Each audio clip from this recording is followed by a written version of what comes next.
I'm playing with until the phone's ready. Camera. Camera.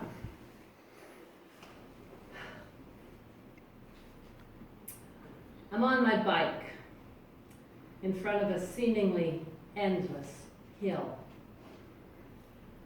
And I'm sobbing, and I can't stop. I'm 16 kilometers into a 40-kilometer ride for a family birthday lunch into Avignon. I'd been invited there to spend some time with my siblings, a rare treat away from home. Tom's back at the ranch with the kids. My brother Vincent is leading the bike pack. He's in the head of the pack, and I can't make it up this hill. Finally, I do. I get off the bike and I push it up to the top of the hill, but I'm still very weepy, and it's no wonder. I'm 40 pounds overweight. I really hadn't cycled much before this trip that I came from Canada. I'm in a strange country. I'm jet lagged. I don't speak French. And I just continue to feel this anxiety. But finally, we get to the top of the hill, and then it's mostly downhill into Avignon. So we go for it was a birthday lunch, a 3-course lunch at a monastery restaurant, and it was fantastic, it was great. And we did a little tour around the monastery afterwards, and then I made my next mistake. I wanted to prove to myself and to everybody else that I was better, that I could do this, I can ride the 40 kilometers back, no problem. My nephew had already offered to take my bike to ride back for me instead and let me go in the cars that had already come to the restaurant with the rest of the family.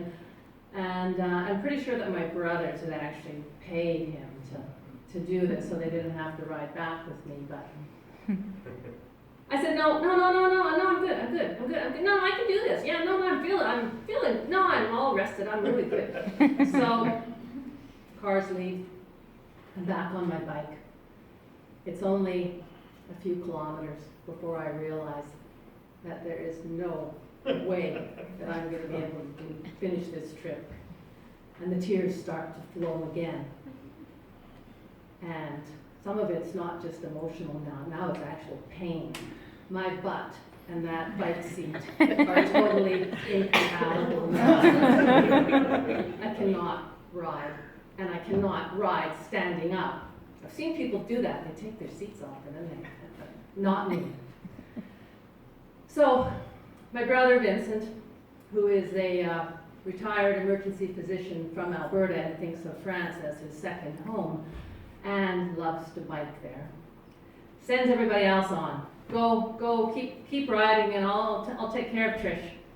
So we stop at a small cafe, and he locates a taxi. Now we're in the middle of wine country. There's no taxi stands. But he gets the cafe owners to locate him a truck so he loads me in, loads my bike in. I go back to the house, and he continues on his ride because he loves to ride. So back to the house, I get out, I'm still embarrassed, I have a shower, I go to bed, I forego my supper. It's late anyways, all because of me. So then I get up in the morning, and I'm feeling composed. I'm feeling good. I'm still embarrassed that I've caused all of this commotion with my family, but we don't speak of it again. So 10 years later, with some surprise, my brother invites me again to join him in France for 2 weeks of cycling. We're very close. We really like each other, and and he just wants to show France off again. So this is the first time I've been back since then. But this time, I am ready to ride. Excess weight is gone. I'm spinning at the gym 3 and 4 times a week. And I'm I've traveled a lot thanks to my husband, Tom. So, and I've come for redemption. I want to show to him, prove to him that I can actually do this. So, we do it. We ride 40 to 50 kilometers a day. I power up those hills where all the churches and all the villages are without losing control, either of my bike or of my emotions. And then I get to enjoy those marvelous downhill runs back to the vineyards and the fields of scarlet poppies. It was fantastic. So on the last Saturday of the trip, another brother and a nephew joined us, so there was 4 of us going to go out for a ride. And I was the last one to leave the door of our gîte, the 3-bedroom townhouse that we had rented. Now there's a bit of a slope in the yard and a bit more of a decline down to the street.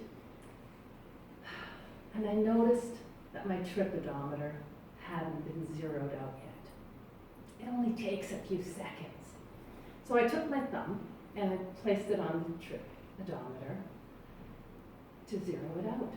Now, I was speeding up a bit, like hardly at all. So I took my left hand and I applied it on the left brake handle, that being the front brake. You might be able to see where this is going, or perhaps where I am going. Bicyclist, you know this. The front brake grabbed immediately. The front wheel stopped, but the rear wheel continued into the air. In a split second, I was flying over the handlebars and laying face down on the ground. There is a special sound and feel that my teeth made as they contacted the pavement. My teeth! I think I've broken my teeth!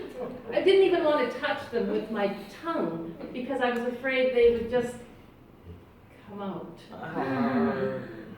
My brother, the ER doc, sprang into action and did a quick exam as I lay on the ground. How are your teeth? How's your lips and tongue? Did it break through? Is anything bleeding?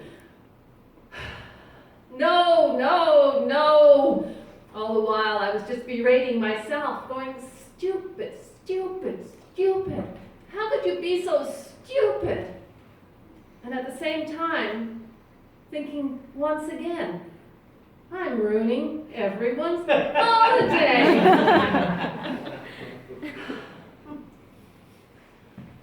Vincent found a dentist, and I had a panorama x-ray taken within an hour of my teeth contacting the pavement. The dentist advised me to see my own dentist as soon as I got back to Canada, which was another week and a half later. The roots at this point were still intact. That's all he could say. Maybe all shall be well. Maybe. But I left with a sheet of prescriptions, antibiotics, anti-inflammatories, painkillers, with and without codeine. I never did take those ones. Topical cream for my mouth, antiseptic rinse in lieu of brushing. Absolutely no hot food at all, only liquids and soft food.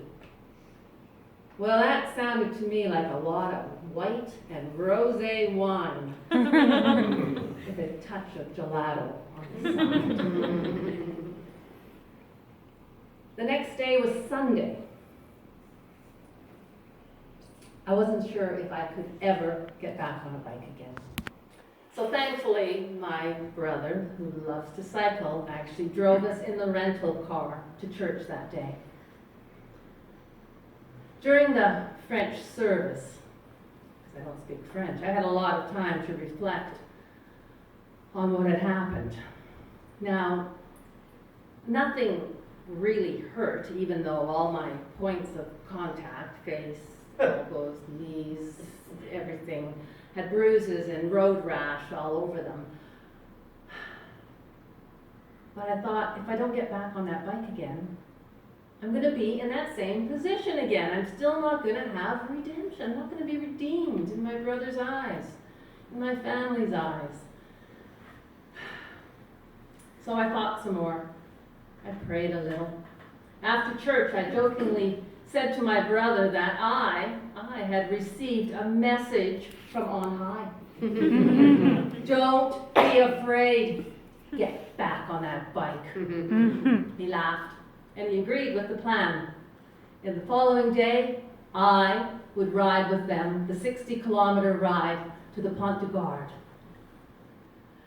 Now, I was a little self-conscious that next day at that famous monument among all the many people there, huge crowds. My road rash and bruises were now in full bloom, and my mouth and teeth, they still weren't working as they used to, but I had my own personal cheerleading squad with me who kept me laughing and feeling loved. I had another fantastic day, and I continued to ride for the rest of that trip. Redemption, at last, was mine.